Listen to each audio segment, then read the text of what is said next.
দিনাজপুরের ফুলবাড়ী উপজেলার ৩ নং কাজীহাল ইউনিয়নে অবস্থিত রামেশ্বরপুর আদর্শ মাধ্যমিক বিদ্যালয়ের প্রধান শিক্ষক চন্দন কুমার রায়ের বিরুদ্ধে নানা অনিয়ম, দুর্নীতির অভিযোগ উঠেছে। বিস্তারিত থাকছে দিনাজপুর থেকে মোহাম্মদ ফয়জার রহমানের প্রতিবেদনে।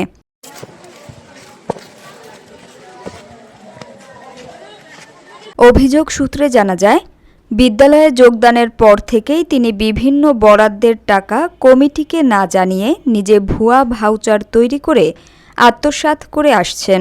ইতোপূর্বেও প্রধান শিক্ষক চন্দন কুমারের বিরুদ্ধে নানা অভিযোগ থাকলেও কর্তৃপক্ষ কোনো ব্যবস্থা গ্রহণ করেনি বলে অভিযোগ করেছে এলাকার সংশ্লিষ্ট ব্যক্তিরা।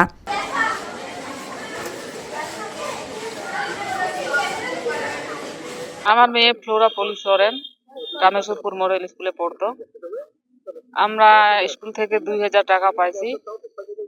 পরে শুনতেছি মানুষের কাছে যে ৫,০০০ টাকা করে দেওয়ার কথা, কিন্তু পরে তো আমরা কোথাও আর যোগাযোগ করিনি। সর্বশেষ ২০২২-২৩ অর্থ বছরে performance based grants for secondary institution প্রকল্পের আওতায় বিদ্যালয়টিতে ৫ লক্ষ টাকা বরাদ্দ আসে, কিন্তু অভিযোগ রয়েছে বরাদ্দের ৫,০০০ টাকা করে শিক্ষার্থীদের মাঝে দেওয়ার কথা থাকলেও প্রধান শিক্ষক চন্দন কুমার রায় এই অর্থ শিক্ষার্থীদের মাঝে ২,০০০ টাকা করে দিয়েছে।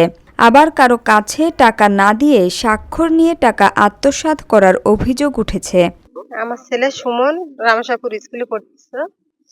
মাস্টাররা আসে সই নিয়ে গেছে বাড়িতে, টাকা ঢুকে কিছু এখনো দেয়নি। কত টাকা পাবেন তুমি ৫,০০০, সই দেন, এই বলি সই নিয়ে গেল। আমরা শুনেছি সরকার থেকে টাকা এসেছে, কিন্তু আমাদের সন্তানদের কেউ কিছু দেয়নি। পরে জানতে পারি স্যার নিজের মতো করে খরচ দেখিয়ে টাকা তুলেছেন।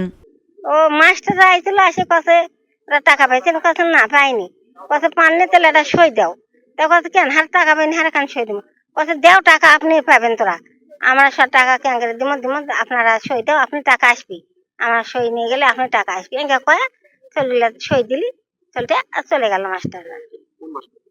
চন্দন মাস্টার আরো মাস্টার মেলা গিলে মাস্টার আইছিল, আমি তো নাম দেন না মাস্টার, চন্দন মাস্টার সাথে আইছিল। আমি টাকা দিয়ে তাদের স্বাক্ষরও নিয়েছি। ৫ লাখ টাকার সবকিছু হিসাব আছে। যেটা অভিযোগ দিছে সম্পূর্ণ মিথ্যা ও বানোয়া। যারা ছাত্ররা টাকা নিছে সঙ্গে সঙ্গে স্বাক্ষর করছে, টাকা নিছে। আমার ছেলের নাম বখতিয়ার, একটা বরাদ্দ আসছিল এই ৫,০০০ টাকা, আমি এই টাকাটা পাইনি। সই কি করে নিচ্ছে তা বলতে পারতেছি না। আমরা একটি অভিযোগ পেয়েছি, তদন্ত কার্যক্রম চলছে। অভিযোগ প্রমাণিত হলে অবশ্যই প্রয়োজনীয় ব্যবস্থা নেওয়া হবে। বিদ্যালয়ের নামে পিবিজিএসআই স্কিমের মাধ্যমে ২২-২৩ অর্থ বছরে ৫ লক্ষ টাকা বরাদ্দ যায়। সেই বরাদ্দ অনুযায়ী ওনাদের খরচের বিষয়ে একটি অভিযোগ পাওয়া যায় মৌখিকভাবে। সেই মৌখিক অভিযোগের ভিত্তিতেই আমার একজন অফিসার তদন্ত করছে। তদন্তের ফলাফল অনুযায়ী বা তদন্ত রিপোর্ট পাইলে আমরা যথাযথ ব্যবস্থা নেব বিধিবদ্ধ। বিদ্যালয়ের প্রধান শিক্ষকের বিরুদ্ধে ওঠা এসব অভিযোগের সত্যতা যাচাইয়ের জন্য তদন্ত চলছে। এখন দেখার বিষয় তদন্ত ধামাচাপা পড়ে কিনা।